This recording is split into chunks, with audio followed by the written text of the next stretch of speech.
So far in our video, we've been working mainly on the upper art and or the jurus of Pentjack Silat. We have upper art and lower art. Lower art is referred to as lankas and or the platform. What you're seeing when I'm standing in front of here is a representation of the geometric design of our lower art platforms. Within the lines are the secrets of Pentjack Silat.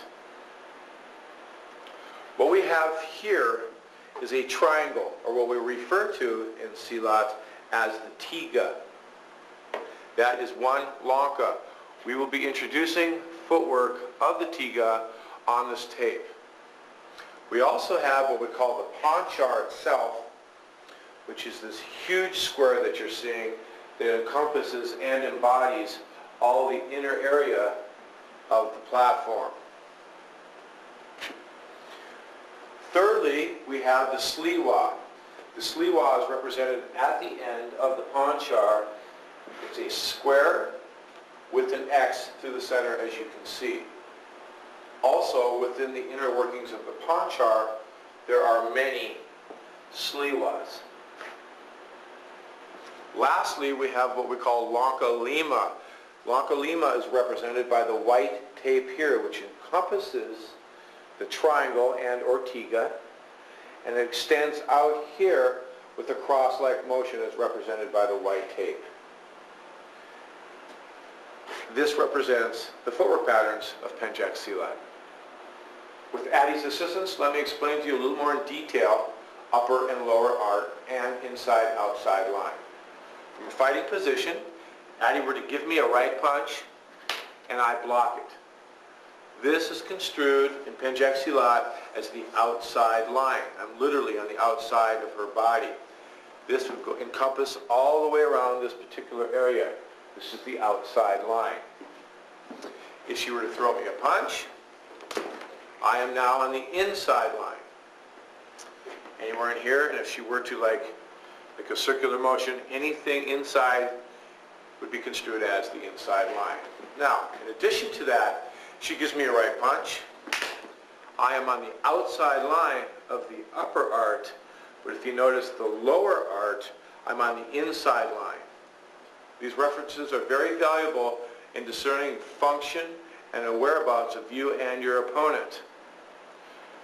She punches again. I'm now on the inside line of her upper art and outside line of her lower art. This is constantly happening an interchange of positioning through any and all fights. When demonstrating the jurus to you, literally the physical breakdown of the individual jurus, and then some of the applications, we're showing you the physical aspects of our training. Let me talk about a little bit of concept that supports that physical part. If Addie were to give me a right punch here, what we're doing is we're creating two strong points and two weak points of her positioning. Example, from this position here, she's strong because she has her left foot in the back supporting this line. If I were to pull her, if she was grounded, this is also a strong point. The weak point is to the side. Let me show you that again. Addie steps forward. The weak points then in her body positioning right now are here, which creates the triangle. Here to here, over to here, and then back. There's a triangle on this side. That's a weak point.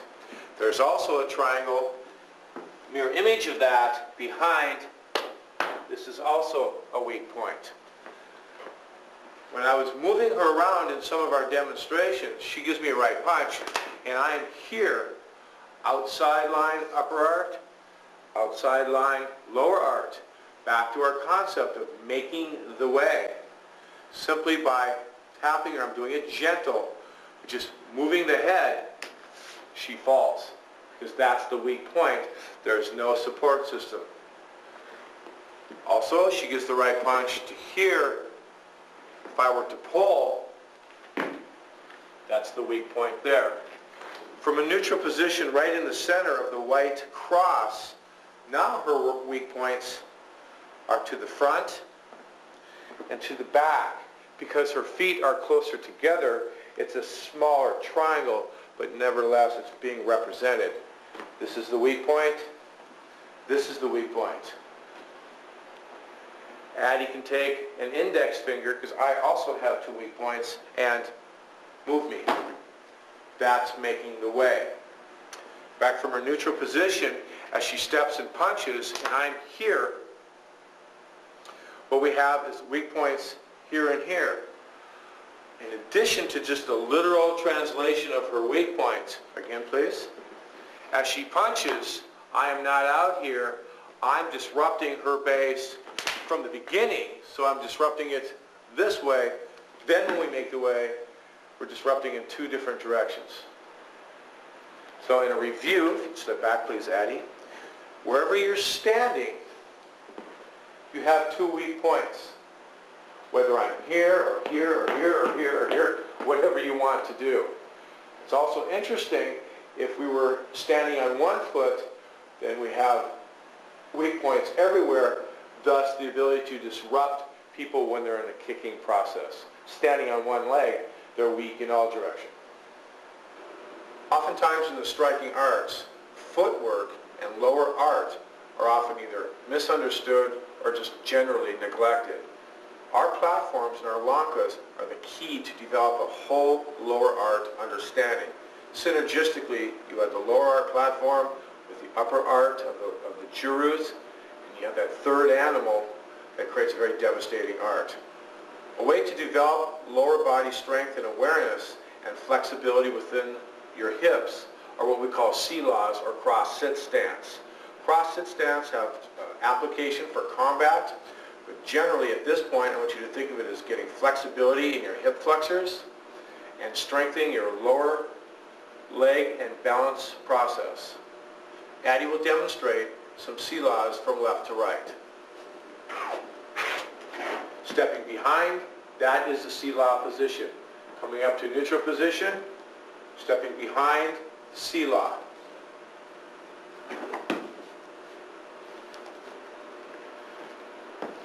Addie makes it look simple, and for some of you it may be simple. Others it's going to be a bit more challenging to get that flexibility and strength. Now we can extend that drill into something a little more functional, adding a kick and proper positioning. Stepping behind, rising, kick. You're developing your strength, your balance, your lower art, coming out of a sitting position and or a ground position, attacking with your lower art. Also from here, she was stepping behind on each one of the Silats. You can also, she's going to create a triangle here from this point, and this point. She can do Silats from a stationary position, developing muscle, flexibility, balance. This is also enabling the Silat practitioner to create torque and power for throwing and base disruptions of their opponents, thus the Silat. What I'm going to demonstrate for you now is footwork application on our Tiga. In the hand drews, what we did is we isolated the upper art. Now, we're going to isolate the lower art. Starting position for your Silat stance. This Tiga doesn't fit me exactly. We have over 150 students here at our school. We built a general-sized platform. Those of you who own schools, you'll understand that. My left foot is pointed out to the side, along the base of the triangle here, using that as a base. My right foot as if I'm going to start my drews. We will get to that in a moment. Stepping straight forward, shoulders square here. This is the basic position or fighting position on your Tiga or triangle. What we're going to do now is what we call a Kuda, or Kuda foot replacement exercise.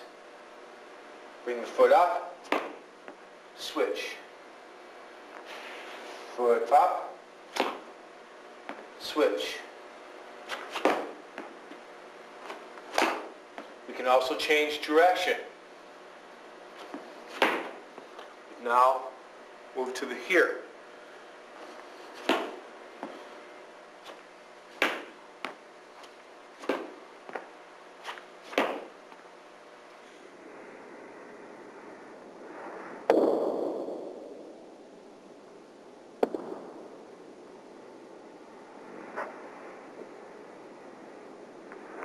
Kuda. Let me give you a demonstration of a possible function of a Kuda. Addy, please.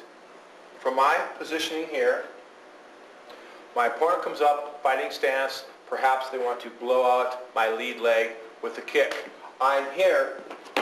There is your Kuda position. We can return the favor. Let us show you that again. What's happening? This triangle follows you everywhere, by the way. Everywhere I move, there's triangles. Everywhere we move, there's the panchar. Once you understand these basic concepts, you'll always know where your weak and strong points are, and the patterns follow you. For demonstrative purposes, we're specifically on the template or the triangle so you can understand it. Addy comes at me, replacement step there, boom, I can return the favor. Using our tiga, let's move on to the sapu. Sapu translates in English to inside sweep. The motions are exaggerated to work on balance, reach, extension, and function. They may be shortened or altered as the situation calls for.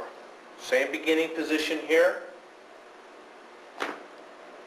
Short Kuda to here. My right foot is going to extend out, almost as if we had a compass. My left foot is the needle, my right foot is the pencil. From here, I reach out, going past that point, sweeping up and back, turning my body, working on balance, stepping forward to here. Once again, sapu or inside sweep. They'll be referred to as either here and set. To continue this on the right side, I can interchange the Kuda, putting me in this position, left foot lead, different direction, sapu, set. I'm altering the Kudas a little bit for you to show you the different variations. Sapu, Kuda. Sapu, Kuda. Sapu, set.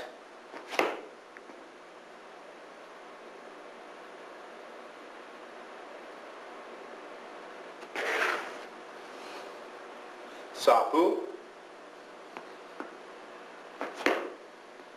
Kuda. Sapu, Kuda. Let's take a look at the sapu and its function with my partner Addy. Using the tiga as a template, right foot's forward. I'm going to do the Kuda step position that you've already been through in conjunction and follow up with the sapu. From a fighting position, we're going to do this slow. I would be here. I'm not really worried about where my upper arm is right now for purposes so you can watch my feet. Slowly, as Addy were to kick my leg, I'm drawing back to here. Kuda position. Now extending out, the compass-like action. I'm going to sweep out to here, grabbing her foot, pulling it for the takedown, and whatever follow-up we want. Now, with a little more speed, safety and consideration here. She comes at me, I switch, she's going down, I'm going to stomp from there.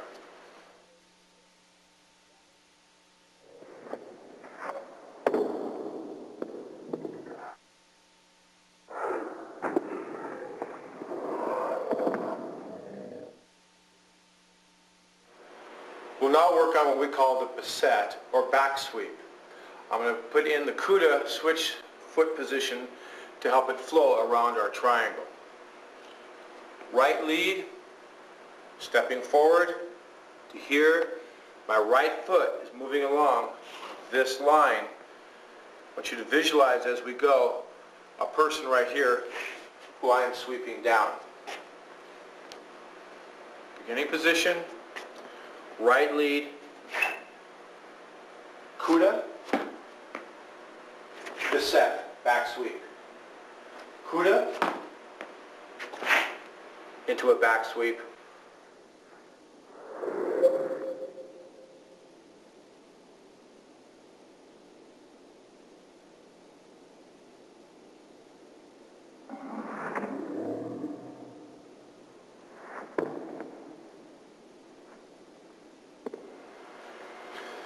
That is your beginning Beset drill done on the lower arc platform called the Tiga.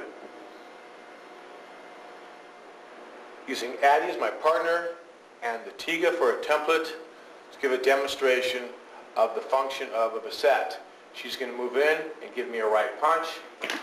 I move to the outside line of her upper art, outside line of her lower art. My right foot passes along the back line of the Tiga.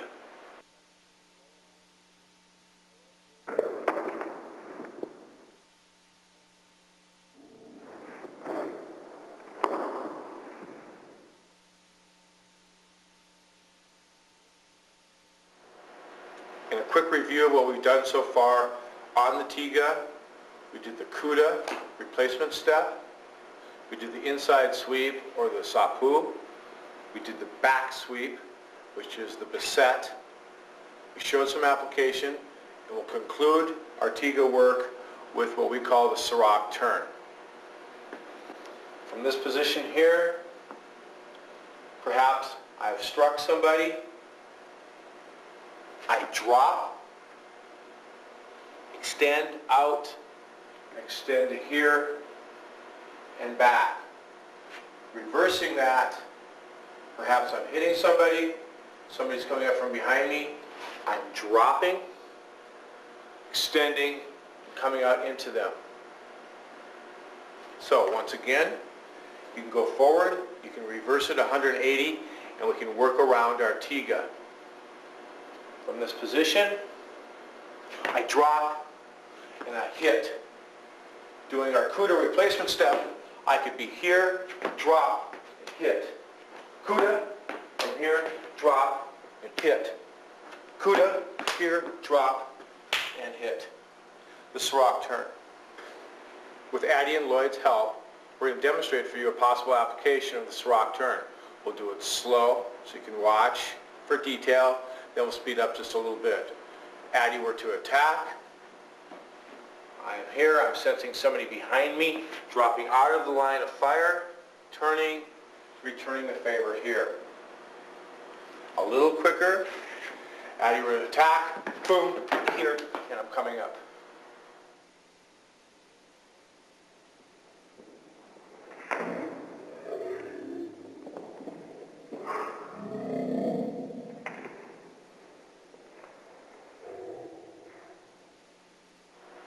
Application of the Serak turn.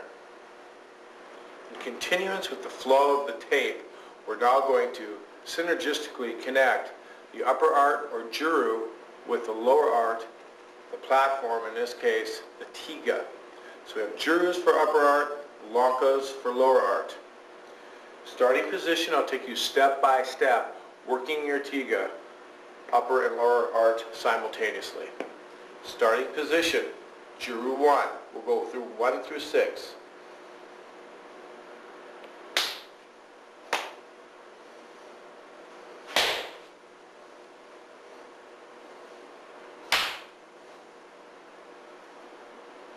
Transition, 180-degree turn, Serak turn motion. Drop, extend, back. Now into Juru 2.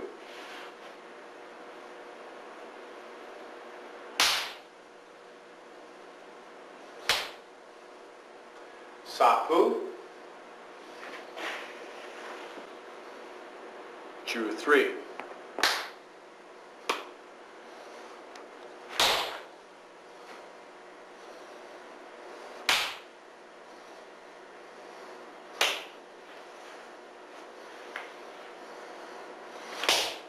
Transition, dropping down, Serak turn into Juru 4.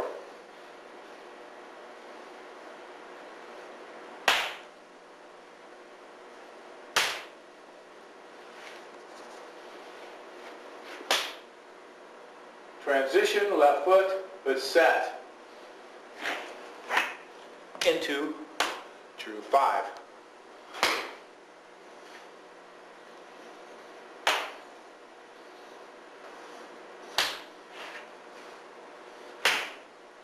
Transition, Serak turn.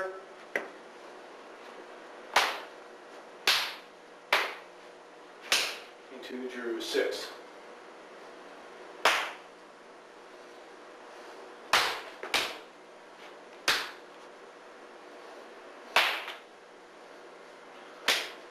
From the completion of Drew 6, I can come home right from here, start the whole pattern with Drew 1 on the left side, or I can Kuda, go back to power side, repeat the patterns 1 through 6, rotating around our Tiga.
Taking a look at the Pentjack. The Pentjack is like a playground for your imagination. We take the structure of the Tiga and the upper arch structure of the Jurus and put together a rigid, detailed approach. Then we took the Jurus and said to hell with it and just exploded after our opponent. Just let it all hang out. Well, looking at the Pentjack, you the individual, using your own creativity, you can come up with your own lines of attack. This Pentjack follows you everywhere you go. Wherever you're standing, Pentjack supports you. Once an opponent comes into your range of combat, the lines come alive with opportunity for a direction of strength and weaknesses, both for your partner, your opponent, opponents, and yourself. The weak and strong lines are indicated. So having some fun, you've now been through the first six Jurus. As an example, using the Pentjack, I'll move linear. Then let's just shift at a 90-degree angle, and then let's just come back, playing with transitions, extracting motion from Jurus to get creative in our transitional motion. For instance, Juru 1.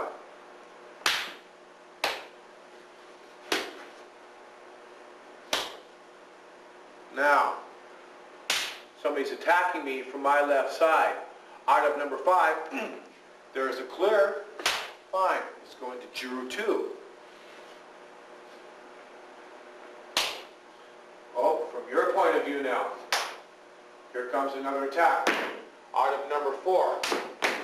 Now, let's go into number 3, making 90-degree directional changes using the Pentjack. Using it that way, nice, sharp 90-degree angles. You could also, same 90-degree angles, only we're just going to cut them in half, put them on the 45-degree lines. Here we are on one.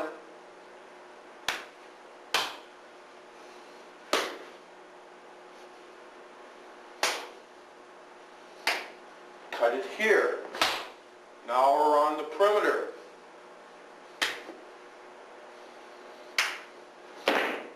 Cutting back on the 45.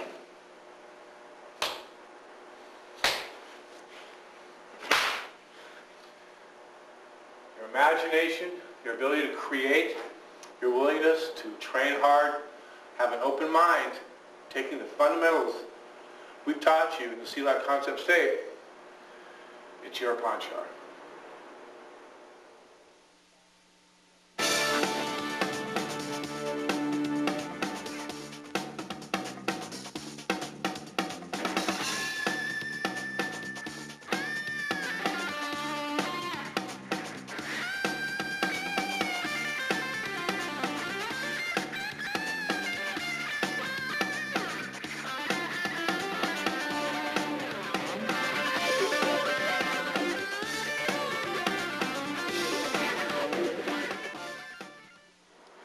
With Lloyd's help, let me demonstrate for you some of the functional applications of the sapu and the beset. Right punch, please. From here, there's kind of an abbreviated sapu.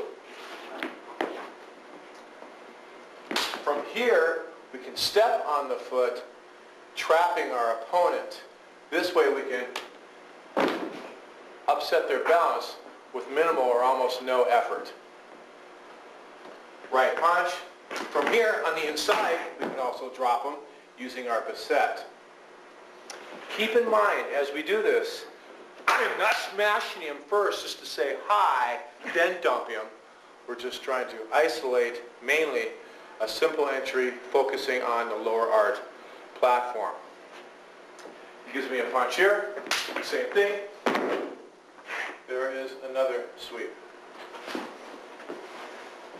One more time. From inside, I can now create levers with my knee, creating new fulcrums. A little tighter off of that, from here, there's another way of using our footwork to take them down.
As I've been told, in Indonesia in the old days, when they would have tournaments and fight, they'd often fight for food.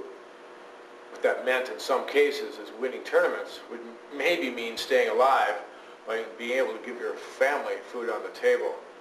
One of the rules in these tournaments is once you've taken your man to the ground, you've won the bout. Thus, in Pentjack Silat, when you see me drop people and we stop and just sort of, wow, cool sweep, that's really just the beginning of most fights. However, in the Silat line, dropping them was often good enough to win the tournament. Example, Addie gives me a punch from this line. There's the sweep. I must follow up with a knee smash, turning her patella into sand on the concrete in the real world. If she were to give me a punch here, there's my elbow strike. Then I can kick her out differently, then come in and boom, break the arm right along that line. These will help end the fight. As she attacks me, I can just drop her down for finesse purposes. But really, I would have done it with much more energy, smashing her head on the concrete. As she punches, boom. We can also take down in other ways and go into our grappling lines, all using the ponchar, the lines, the footwork, the weak points of our Silat Maka. I'm going to explain in detail my entry lines of my upper art.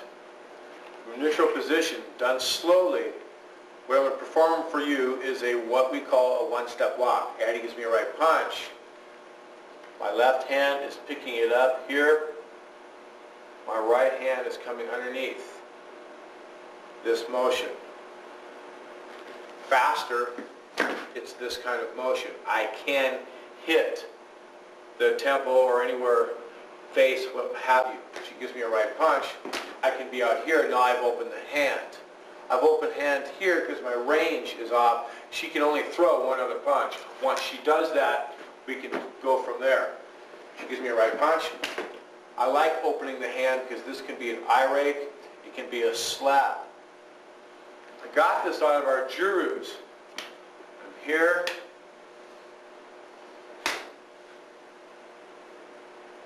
This is the hand position, slightly modified for the function of it. If Addie were to give me a left punch, I can be out here. This can be similar to a Filipino goon. I can be here. The closer I move in, it can be a hit. It could be a trap. She gives me a right punch. I can also be on this side. This is also where we're coming back, coming home in the Juru. Here, then you can go into different motion from there, then integrate the other lankas, which we were talking about. Also, when she gives me a very fast, I like trapping the foot, opening my hands. Now I have a little more control. I've neutralized her left side and she cannot kick me. Done slowly, if I do this block here, that's feeding right at me. From this position, I can just continue the foot trap, foot sectoring, and help my opponent to the ground. As stated earlier, we're going to rock, smash him, then we're going to get cute. But, once again, one-step block from here. I could also be hitting down here. If the person's tall, I'm not going to reach up for him. She punches. You can also come down and hit it over the top. What I like to use is both simultaneous. And watch how I adjust my body now and use a slightly different variation with the open hand. She punches fast. Boom! Do lots of fun stuff from there.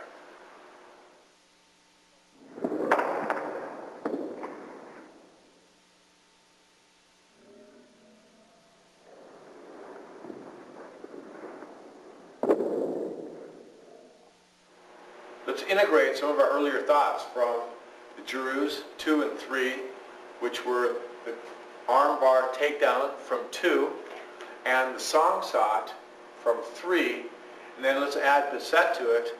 You can see how everything starts to tie in. Addie gives me a left wrist grab here, what we extracted out of Juru 2 earlier when we were coming back and moving along here. We went over in some detail.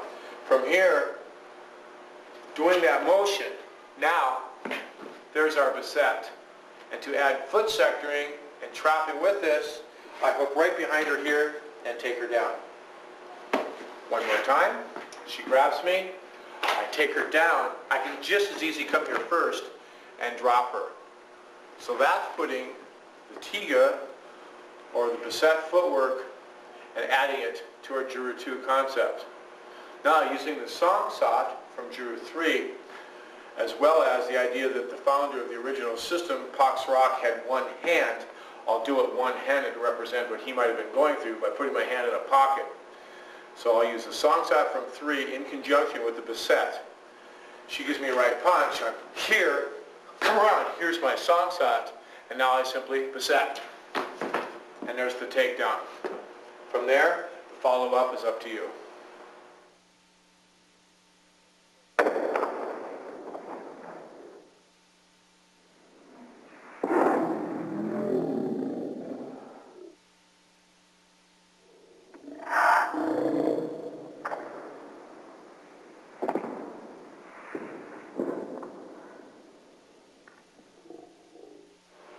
Most of you that have purchased this tape undoubtedly have martial arts experience. We're not going into front kick, rear kick, fighting stance. You know how to do that. We're asking you to embrace the concepts and some of the general function of Pentjack Silat in our Silat Concepts tapes. We've gone over the Jurus, the upper art, Lankas, the lower art, sweeps, takedowns, platforms, tigas, silas, on and on. How you throw a jab, uppercut, hook, what your foundation is. We're not asking you to throw that or discard that. We're asking you to embrace and add this to what you're already doing. Let's break down some of the other aspects of Silat, and we're going to look at what we call Puder Kapala. Kapala is the skull, and Puder is turning the skull. Let me give you an example. Whatever entry you use, that's up to you. If you're a Wing Chun guy, you might do a Pak Sao punch.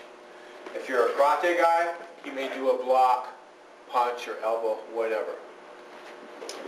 What I'm going to do from here, come around, introduce the elbow here. That's my entry. What we're talking about is Puder Kapala, turning the skull, some of the basics of the Silat system. Here, hit. I am now pushing her head down towards the weak point of her triangle. I'm lifting this, that's the rotate, we're going to get rotation of the shoulders. My right hand's going down, my left hand is moving from a left to right or clockwise position, and I simply put her down. Part of the value of Puder Kapala is disorientation of your opponent. After you bang him, you spin him, you take him down, they go, whoa, where am I? The whole world kind of spins around. Then you sneak up and whisper something nice into the ear. She gives me a right punch, boom, this is the shot right there. It's already happened. This is the motion. She's gone. From here, we can go into a choke or whatever. Another way of doing this is, from our one-step block on the outside, now let's integrate our song sat that we learned in Juru 3. Up right here, there's the song sat. From here, I'm wrapping around now. This is what I call a reverse Puder Kapala. Driving her head down to the weak point, then rotating around, taking her into here. I now have an arm break. Right punch, boom, hit, come around, take down. We can go different directions from there. Depending upon the entry, she gives me a right punch, and I'm in deep. I'm right here on her, driving down, turning her around. Now I've got a dislocation of the shoulder, arm break, different attacks on the body.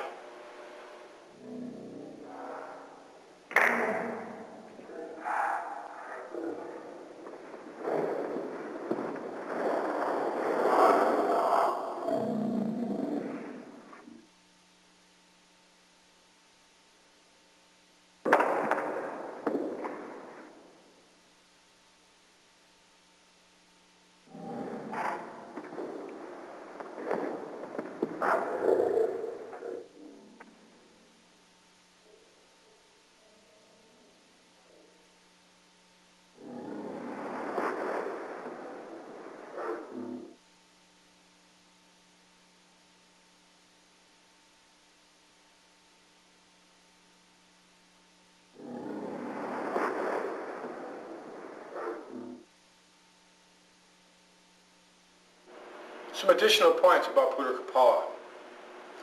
Out of your slow motion, you're going to give me a right punch. I come around to here, say hi, now be strong right there and don't let me push you down. I don't have any really much leverage from here because of the distance away from her. Make note, punch, this, knock the crap out of her. Then this wraps. Also, we can kiss with this knee or this knee on the way through. The usage of all martial arts technique, one thing that needs to be taken into account, well, certainly your intent, number of opponents, and your environment. Puder Kapala can be really functional when you have a stairs to tumble them down. Right punch, please. a bumper of a car to say hi to, and on and on. Also included with environment is predicament. Maybe I'm in a bar, maybe I'm in a place, and I'm outnumbered, and I want to get the hell out of here. She gives me a punch, smash, I'll see ya, and I'm running out the door. For every action, there's an equal and opposite reaction, one of the laws of physics. For every attack, there's a counter. For every counter, there's a counter to that. That's why when we enter, attitude, explosiveness, intent, make the way, take their space, blast the shit out of them, then get clever and creative. I'm going to attack Addie. We'll do it slow. She's going to do putter kapala on me. I'll show you one example of how to counter the counter. From here, I'm coming around behind, using my shoulder, taking this, dropping her, going off into the mount or whatever. One more example of countering putter kapala demonstrated with Lloyd. As I punch him, he blocks, elbows, come around from here, going into my number 5 attitude. There's the drop. That's your counter to putter kapala.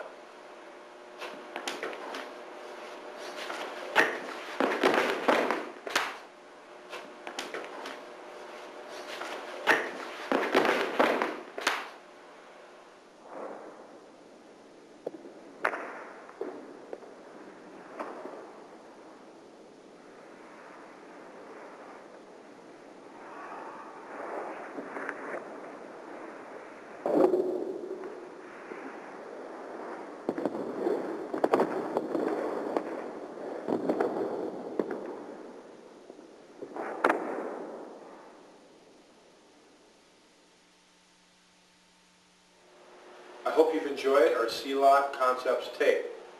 I'd like to recap for you some of the key elements I would like you to extract. Number 1, the division of upper art being the Juru, lower art, the Lanka. Train them separately and together collectively to give you the synergy you need in your performance in fighting. Also, remember the platform or the Lanka, the Tiga, how to measure it. Make your own template for you. You've probably got other martial arts experience, which I stated earlier. This is not to take you away from that. This is to add to what you already know. The concepts of making the way, wherever you're standing, you're in my space, putting attitude, you'll fight like you train. These are key elements that all martial artists can use. So, in conclusion, I'd like to thank my partner, Addie Hernandez. She is my partner and my friend. I'd like to thank Lloyd Thompson and their hard work and inspiration in making this tape. And thank you, the listening audience. Salaam.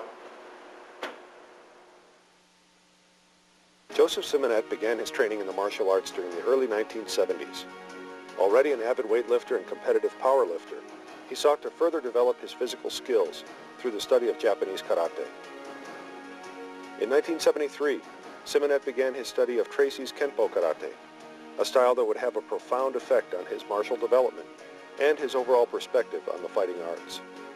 Though he progressed quickly through the Kenpo ranks and began teaching the art to others, Simonet's open-minded attitude and insatiable thirst for knowledge led him to explore a wide variety of other fighting arts as well.